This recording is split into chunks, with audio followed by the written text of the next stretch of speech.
Supermarket के लिए rack को खरीदने में हमें कितना पैसा खर्च करना है और कौन कौन से वो फैक्टर हैं जो हमें रैक परचेजिंग के टाइम पे सबसे ज़्यादा ध्यान देने हैं, जानेंगे इस वीडियो में। Hello everyone.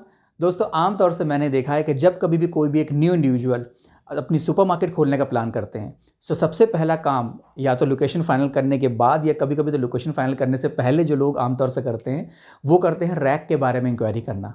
लोगों को आम तौर से ये लगता है कि अगर सुपरमार्केट खोलनी है तो रैक का होना, रैक के बारे में इंफॉर्मेशन होना, कितनी फर्नीचर हमको अपनी सुपरमार्केट में चाहिए उसकी इन्फॉर्मेशन होना सबसे पहले बहुत इंपॉर्टेंट है।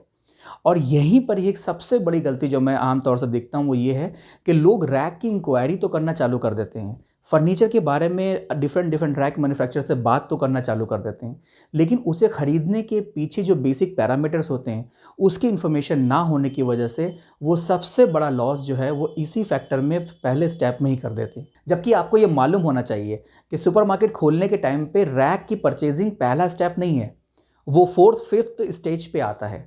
उससे पहले हमें अपनी सुपरमार्केट के लिए कैटेगरी का फाइनलाइजेशन करना बहुत इंपॉर्टेंट है, अपनी प्रोडक्ट की असॉर्टमेंट के बारे में स्टडी करना बहुत इंपॉर्टेंट है, लोकेशन के बारे में डिटेल में समझना बहुत इंपॉर्टेंट है, लेआउट का बनना बहुत इंपॉर्टेंट और लेआउट के जो बेसिक फैक्टर हैं उसके बारे में मालूम होना ज़रूरी है। आपकी बजट और कॉस्टिंग की इन्फॉर्मेशन आपके पास होना बहुत ज़रूरी है, स्पेसिफिकेशन का मालूम होना आपको बहुत ज़रूरी है। इन सारे फैक्टर की इन्फॉर्मेशन होने के बाद ही कहीं ना कहीं हमें रैक की परचेजिंग की तरफ जाना है। लेकिन लोग आमतौर से इन सारे फैक्टर को कहीं ना कहीं एक इन्फॉर्मेशन ना होने की वजह से छोड़ देते हैं और सिर्फ किसी भी रैक मैन्युफैक्चरर से रैक की प्राइसिंग के ऊपर कंपैरिजन में लग जाते हैं। और अगर आप ऐसा करते हैं तो आप जाने अनजाने में अपने बिजनेस के लिए, अपनी सुपरमार्केट के लिए 3 बड़े लॉस पहले ही स्टेप पे कर रहे हैं। पहला मनी लॉस, दूसरा सेल लॉस, तीसरा कस्टमर लॉस। क्योंकि आपको ये मालूम होना चाहिए कि अगर आपके पास फर्नीचर की बेसिक कैलकुलेशन नहीं है, उसकी इन्फॉर्मेशन नहीं है, उसकी स्पेसिफिकेशन के बारे में नहीं मालूम है, लेआउट के बारे में नहीं मालूम है, सो आप जाने अनजाने में किसी भी रैक मैन्युफैक्चरर को ज़्यादा पैसा दे देंगे जो कि आपका मनी लॉस होगा। और गलत फर्नीचर की परचेजिंग और उसके अरेंजमेंट से जो दूसरा नुकसान आपको होगा वो आपका सेल का लॉस होगा। क्योंकि आप जब गलत फर्नीचर परचेज कर लेंगे, उसका गलत अरेंजमेंट करेंगे, उस हिसाब से गलत प्रोडक्ट का अरेंजमेंट होगा तो आपकी सेल भी कहीं ना कहीं ड्रॉप हो जाएगी। और तीसरा उसका सबसे बड़ा जो इम्पैक्ट पड़ता है आपका कस्टमर लॉस, कि कस्टमर जब आपके सुपरमार्केट में स्टार्टिंग में आना चालू करेगा और जब उसको ये सारा अरेंजमेंट अच्छा नहीं लगेगा, उसको प्रोडक्ट उसके हिसाब से नहीं मिल पाएंगे, कैटेगरी का अरेंजमेंट उसको नहीं दिख पाएगा, तो कहीं ना कहीं कल आपका कस्टमर भी आना आपके सुपरमार्केट में कम कर देगा। सो आमतौर से लोग ये सोचते हैं कि मेरी सुपरमार्केट में मैंने सब कुछ करा है, फर्नीचर भी लगाया है, सारी चीज़ें सेटअप करी, लेकिन फिर भी कस्टमर क्यों नहीं आ रहा है? क्योंकि आपको मालूम नहीं होता है कि आपने जो पहला स्टेप था सुपरमार्केट को स्टार्ट करने का, आपने वही कहीं ना कहीं गलत कर दिया है। सो आज इस वीडियो में हम इसी टॉपिक के ऊपर डिटेल में डिस्कस करेंगे और फर्नीचर से रिलेटेड जो 3 इंपॉर्टेंट मेन पॉइंट हैं कि हमें अपना फर्नीचर जो है वो किस कॉस्टिंग में खरीदना चाहिए, उसके कॉस्टिंग के पैरामीटर्स क्या होते हैं। दूसरा इंपॉर्टेंट पॉइंट कि हमने फर्नीचर की प्लानिंग क्या होती है, फर्नीचर हमें किस बेसिस पे खरीदना चाहिए। और तीसरा इंपॉर्टेंट पॉइंट, फर्नीचर का जो स्पेसिफिकेशन है वो क्या होना चाहिए।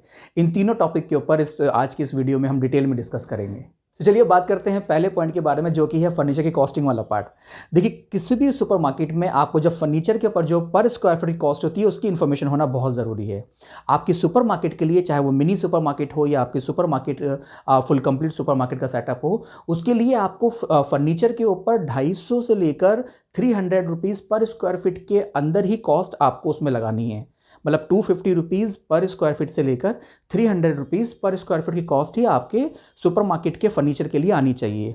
इसको अगर हम एक एग्जांपल समझने की कोशिश करें तो फॉर एग्जांपल अगर आपका 1000 स्क्वायर फीट का कोई एक सेंटर है, सो उसके लिए फर्नीचर के लिए आपको मैक्सिमम 3 लाख रुपए, 2.5 से 3 लाख रुपए खर्च करने हैं। वहीं अगर आपका सेंटर इस हिसाब से अगर 3000 स्क्वायर फीट का है तो वहाँ पर जो मैक्सिमम कॉस्ट है वो 9 लाख 9.5 लाख के बीच में ही जानी चाहिए।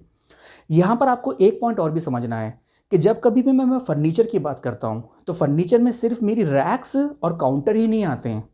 क्योंकि आमतौर से लोगों को लगता है कि फर्नीचर में सिर्फ जो सुपरमार्केट में होता है उसमें सिर्फ रैक्स लगी होती हैं, काउंटर्स होते हैं, नहीं, उसके अलावा भी आपको 7-8 आइटम्स और होते हैं जो टोटल एक फर्नीचर के अंदर 10-15 तरह के आइटम होते हैं, वो भी आपको इसी कॉस्ट के अंदर इंक्लूड करने हैं। कौन कौन से वो आइटम होते हैं, जैसे कि आपके एलिगेटर्स, आपके इम्पल्स रैक जो आपके काउंटर के साथ में आती हैं, जहां पर आप अपने इम्पल्स प्रोडक्ट रखते हैं, आपके जो डंपर्स होते हैं सुपरमार्केट में आपने देखे होंगे, ब्रूम स्टैंड जो होते हैं, उसके अलावा पैलेट्स आते हैं, आपकी क्रेट्स आती हैं, आपकी ग्रिड्स आती हैं, आपके हुक्स आते हैं, और ऐसे बहुत सारे सामान हैं, स्टील के बिन्स हैं जो आप लूज आइटम के लिए रखते हैं, आपका इवन जो इलेक्ट्रॉनिक काउंटर होता है जो आप कैशियर अपने कैश काउंटर पर रखते हैं, ये सारे के सारे प्रोडक्ट मिलके कहीं ना कहीं आपके इस फर्नीचर की कैटेगरी को पूरा करते हैं। सो जो कॉस्ट की हमने बात करी है 250 रुपीज से 300 रुपीज, उसके अंदर ये सारे के सारे प्रोडक्ट फर्नीचर की कैटेगरी के अंदर आने चाहिए। सो जब कभी भी आप अपनी सुपरमार्केट के फर्नीचर को प्लान करें तो इन सारे प्रोडक्ट की कैलकुलेशन के बारे में आपके पास इंफॉर्मेशन होनी चाहिए,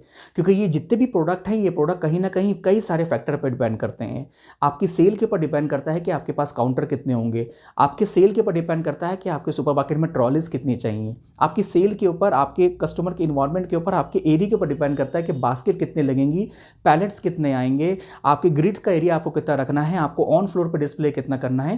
तो ये बहुत सारे फैक्टर हैं जो मिलकर कहीं ना कहीं आपके फर्नीचर की कैटेगरी को पूरा करते हैं, और इन सारे प्रोडक्ट को किस क्वांटिटी में कैसे खरीदना है वो सब डिपेंड करता है आपके फर्नीचर की प्लानिंग के ऊपर। सो मूव करते हैं अपने सेकंड पॉइंट के ऊपर, फर्नीचर प्लानिंग। सो फर्नीचर को प्लान करने के लिए सबसे इंपॉर्टेंट पॉइंट और बेसिक पॉइंट जो होता है, जो मैंने अपनी कई सारी वीडियो में इस पॉइंट के बारे में डिस्कस करा है, वो है लेआउट। आपके पास आपके एरिया का एक प्रोफेशनल लेआउट होना बहुत ज़रूरी है। यहाँ पर मैं एक पॉइंट और ऐड कर देता हूँ कि प्रोफेशनल लेआउट और एक आम लेआउट के अंदर बहुत फ़र्क होता है। मैंने आम तौर से देखा है आजकल जो बहुत सारे जो रैक मैन्युफैक्चरर हैं, वो भी जब कभी भी आप उनके पास जाएंगे, रैक की इंक्वायरी करेंगे, तो वो भी आपको एक लेआउट बना के देते हैं।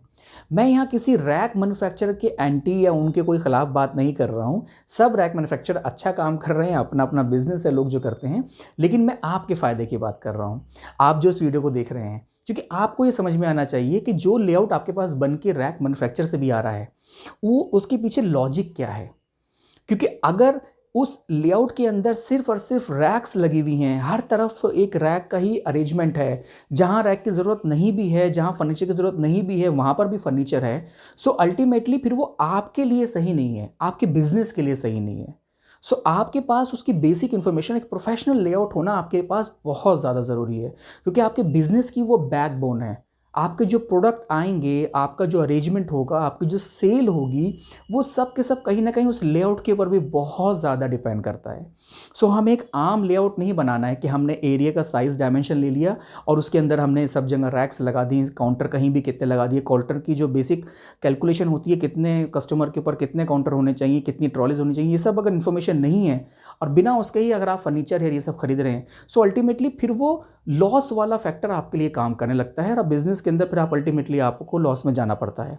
सो कोशिश ये करें कि आप प्रोफेशनल लेआउट की तरफ मूव करें और हर एक चीज़ की प्रॉपर इन्फॉर्मेशन होना आपके पास बहुत ज़्यादा ज़रूरी है। सो मूव करते हैं अपने तीसरे पॉइंट की तरफ, जो कि है फर्नीचर स्पेसिफिकेशन।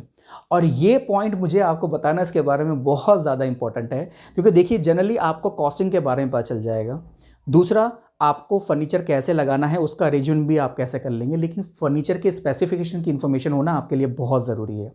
स्पेसिफिकेशन से मतलब मेरा ये है कि आप जो फर्नीचर परचेज़ करेंगे वो कैसा होना चाहिए, उसकी कितनी गेज का होना चाहिए, कितनी उसके अंदर पाउडर कोटिंग होनी चाहिए, किस मटेरियल का बना होना चाहिए, किस तरीके से उसकी वेट की कैपेसिटी होनी चाहिए। ऐसे बहुत सारे फैक्टर हैं जो मिलके कहीं ना कहीं आपके फर्नीचर के पार्ट को पूरा करते हैं।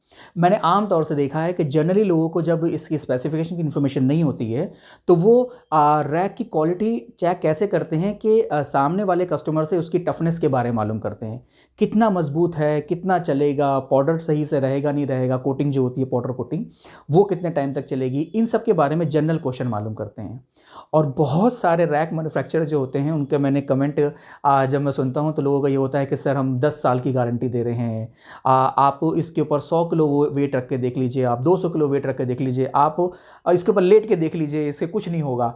पर आपको ये समझना है कि आप उसके ऊपर किसी भी पार्टिकुलर शेल्फ के ऊपर 100 किलो वजन आपकी किसी भी सुपरमार्केट की रैक के ऊपर शेल्फ के ऊपर आएगा क्या? आपको ये समझना है, क्योंकि जो रैक मैन्युफैक्चरर है वो रैक जो बना रहा है वो डिफरेंट कैटेगरी, डिफरेंट इंडस्ट्री के हिसाब से बनाता है। आपकी इंडस्ट्री, आपकी सुपरमार्केट के लिए आपको कितने गेज की शीट की ज़रूरत है, आपके सुपरमार्केट के लिए कितनी शेल्फ का एक स्ट्रेंथ होना चाहिए वो आपको मालूम होना चाहिए। इसकी बेसिक कैलकुलेशन आपको मैं एक एग्जांपल से समझने की कोशिश करता हूँ। फॉर एग्जांपल, आपका एक जो सेक्शन है वो बिस्किट का और स्नैक का सेक्शन है। उसके अंदर आपका बिस्किट या स्नैक्स अगर आ रहे हैं, सो आपको मालूम है उसका वेट कितना होगा एक शेल्फ का। एक पैकेट जो स्नैक्स का होता है वो 50 ग्राम 100 ग्राम का भी नहीं होता। और एक शेल्फ के अंदर अगर ऐसे 10-20 पैकेट आ गए तो आपका कितना वेट आया? आपका 2-3 किलो वेट भी नहीं होता है एक पार्टिकुलर शेल्फ के ऊपर। उसके लिए अगर आप 100 केजी की कैपेसिटी वाले अगर शेल्फ खरीद रहे हैं, सो आप अल्टीमेटली अपना पैसा ही उसमें बर्बाद कर रहे हैं। हमारी सुपरमार्केट के अंदर आपको ये समझना है कि एक शेल्फ के ऊपर मैक्सिमम लोड अगर कहीं कहीं भी किसी चीज़ के ऊपर आता है तो वो ग्रॉसरी के प्रोडक्ट ही डालते हैं। जस्ट लाइक आपकी शुगर, आपकी पल्सेस, आपके राइस, यही ऐसे प्रोडक्ट होते हैं जो सबसे ज़्यादा वेट कैरी करते हैं। और उन शेल्फ का भी जो टोटल मैक्सिमम वेट है वो 40-50 केजी से ऊपर कभी भी नहीं जाता है।